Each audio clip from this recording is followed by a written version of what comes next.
Welcome to குட்டி சுட்டீஸ். Hello குட்டீஸ், நம்ம இன்னைக்கு பார்க்க போற கதையோட பேரு ஏழையின் நேர்மை. ஒரு அழகான கிராமத்துல சுந்தரம்ன்றவரு வாழ்ந்து வந்தாரு.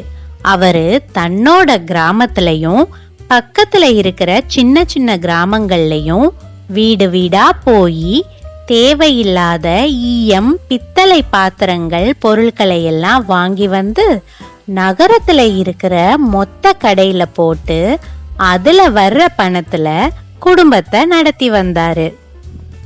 சுந்தரம் வாழ்ந்து வந்த அதே கிராமத்துல வசந்தா அப்படின்ற பெண் தன்னோட 2 குழந்தைகளோட ஒரு சின்ன வீட்ல வாழ்ந்து வந்தாங்க. வசந்தாவோட குடும்பம் ஒரு காலத்துல அந்த கிராமத்திலேயே ரொம்ப வசதியான குடும்பமா இருந்தது. பெரிய மாளிகை வீடு, நிறைய நிலப்புலன்கள், பணம், நகைன்னு ஜமீன்தார் குடும்பமாவே அந்த கிராமத்துல வாழ்ந்து வந்தாங்க. ஒரு முறை வசந்தாவோட கணவருக்கு தொழில்ல ஏற்பட்ட நஷ்டத்தினால வசந்தாவோட சொத்து நகை எல்லாம் அவங்கள விட்டு போயிடுச்சு. வசந்தாவோட கணவருக்கும் உடல்நிலை சரியில்லாம இறந்து போயிட்டாரு. அன்னையிலிருந்து வசந்தாவுக்கு வாழ்க்கை ரொம்ப கஷ்டமா இருந்துச்சு. வீட்ல இருந்த சின்ன சின்ன பொருள்களை கூட சுந்தரத்துக்கிட்ட வித்து அதுல வர்ற பணத்துல தான் தன்னோட குழந்தைகளுக்கு சாப்பாடே போட்டாங்க. சுந்தரத்துக்கும் வியாபாரம் முன்ன மாதிரி நல்லா போகல, ரொம்ப மோசமா தான் போயிட்டு இருந்துச்சு. வர வர வியாபாரம் ரொம்ப மோசமா போயிட்டு இருக்கு. இப்படியே போயிட்டு இருந்தா பொண்டாட்டி பிள்ளைங்களுக்கு ஒருவேளை சாப்பாடு கூட உருப்படியா போட முடியாது போலயே. என்னதான் பண்றது?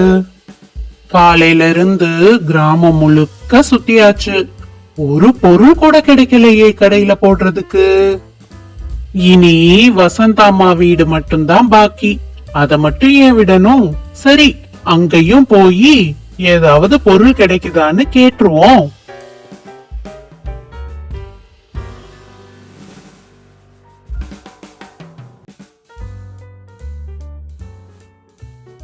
வசந்தாம்மா, வசந்தாம்மா, நான் சுந்தரம் வந்திருக்கேன்.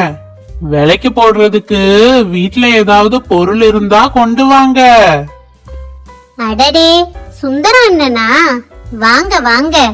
வீட்ல இருந்த தட்டு முட்டு சாமா முதற்கொண்டு எல்லா பொருளையும் உங்ககிட்ட போட்டு காசு வாங்கிட்டேன். இனி வீட்ல போடுறதுக்கு என்ன இருக்கு? சரி இருங்க, ஏதாவது கிடைக்குதான்னு பாக்குறேன்.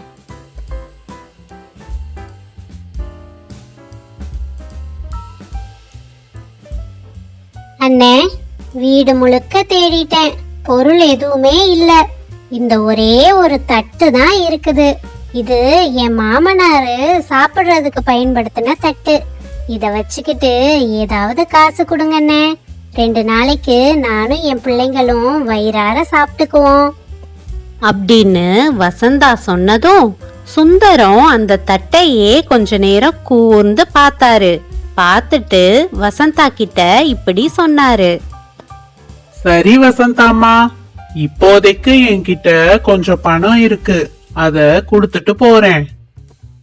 இந்த ஒரு தட்டுக்கு நீங்க கொடுத்த பணமே ஜாஸ்தி தான். ரொம்ப நன்றி சுந்தரம் அண்ணே. தன்கிட்ட இருந்த பணத்தை வசந்தா கிட்ட கொடுத்ததுக்கு அப்புறம் அந்த தட்டை எடுத்துக்கிட்டு நகரத்துல இருக்கிற ஒரு நகைக்கடைய நோக்கி போனாரு சுந்தரம். ஐயா, என் பேரு சுந்தரம். நான் பக்கத்துல இருக்கிற ஒரு கிராமத்துல இருந்து வர்றேன். வீடு வீடா போய் பழைய பொருட்களை வாங்கி விலைக்கு போடுற வியாபாரம் பண்ணிட்டு இருக்கிறேன். எங்க கிராமத்துல வசந்தான்னு ஒரு அம்மா இருக்காங்க. அவங்க இன்னைக்கு என்கிட்ட ஒரு தட்டை பழைய தட்டுன்னு விலைக்கு போட்டாங்க. ஆனா எனக்கு அந்த தட்டு தங்க தட்டா இருக்குமோன்னு சந்தேகமா இருக்கு. நீங்க கொஞ்சம் பரிசோதனை பண்ணி சொல்லுங்களேன். சுந்தரம், நீ சொன்ன மாதிரியே அந்த தட்டு சுத்தமான தங்கத்தால செஞ்ச தட்டு தான். அதோட விலை இன்னைக்கு தேதிக்கு 20 லட்சம் போகும். சரி, அடுத்து நீ என்ன பண்ணலாம்னு இருக்கிற? ஐயா, அவங்க தனி ஆளா 2 பிள்ளைங்களை வச்சுட்டு ரொம்ப கஷ்டப்படுறாங்க. நீங்க ஒரு உதவி செய்யுங்களேன். நீங்க அந்த அம்மா பேர்ல பேங்க்ல ஒரு அக்கவுண்ட் ஆரம்பிச்சு இந்த தங்கத்துக்கான பணத்தை அதுல போட்டுட்டீங்கன்னா மாசம் மாசம் அதுல இருந்து வர்ற வட்டிய வச்சு அந்த அம்மா பிள்ளைங்களை படிக்க வச்சு குடும்பத்தை பாத்துக்குவாங்க. நீ சொல்றதும் ரொம்ப நல்ல யோசனை தான்.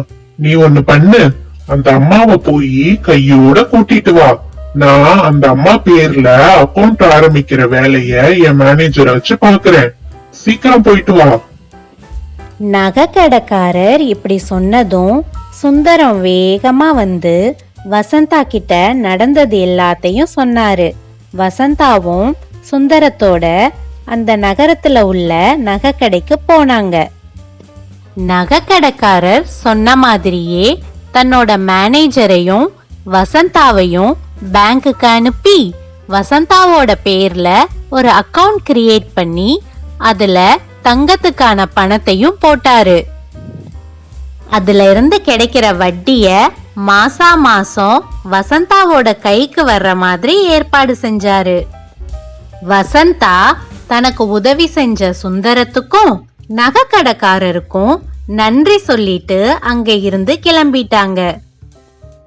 நகைக்கடைக்காரர் சுந்தரத்துக்கிட்ட, சுந்தரம், நீ நினைச்சிருந்தா அந்த தங்கத்தட்டு உன்னோடதுன்னு சொல்லி அதுக்கான பணத்தை என்கிட்ட இருந்து நீயே வாங்கிட்டு போயிருந்திருக்கலாம். ஆனா நீ அப்படி செய்யல. ரொம்ப நேர்மையா நடந்துகிட்ட. உன்னோட நேர்மைக்கு பரிசா நான் உனக்கு கொஞ்சம் பணம் கொடுக்கறேன். அதோட உன்னோட இந்த வியாபாரத்துல உனக்கு என்ன பெருசா பணம் கிடைச்சிட போகுது? நீ நாளையில இருந்து என்னோட நகை கடைக்கு வேலைக்கு வா. நான் மாசா மாசம் உனக்கு சம்பளம் கொடுத்து உன்னை இங்கேயே வச்சுக்கிறேன். இந்த வேலையும் நான் உன்னோட நேர்மைக்கு கொடுக்கிற பரிசுதான் அப்படின்னு சொல்லி சுந்தரத்து கையில கொஞ்சம் பணத்தையும் வேலையும் கொடுத்தாரு அந்த நகைக்கடைக்காரர். சுந்தரமும் ரொம்ப சந்தோஷமா அங்க இருந்து கிளம்பி வீட்டுக்கு போனாரு. என்ன குட்டீஸ், இந்த கதை உங்களுக்கு பிடிச்சிருந்துச்சா? சரி குட்டீஸ், இந்த கதையில இருந்து நீங்க என்ன புரிஞ்சுக்கிட்டீங்க? நம்ம எவ்வளவு ஏழ்மையில இருந்தாலும் கஷ்டத்துல இருந்தாலும் அடுத்தவங்களோட பொருளுக்கு ஆசைப்படக்கூடாது. எப்பவும் நேர்மையா இருக்கணும். சுந்தரம் நேர்மையா இருந்ததால தானே அவருக்கு பணம், நல்ல பேரு, அதோட நல்ல வேலையும் கிடைச்சது. அதே மாதிரி நம்மளும் வாழ்க்கையில நேர்மையா இருந்தோம்னா நமக்கு தேவையானத தேவையான நேரத்துல கடவுள் கொடுப்பாரு. சரி குட்டீஸ், இன்னொரு நாள் இன்னொரு நீதி கதையோட உங்களை வந்து சந்திக்கிறேன். Thank you for watching.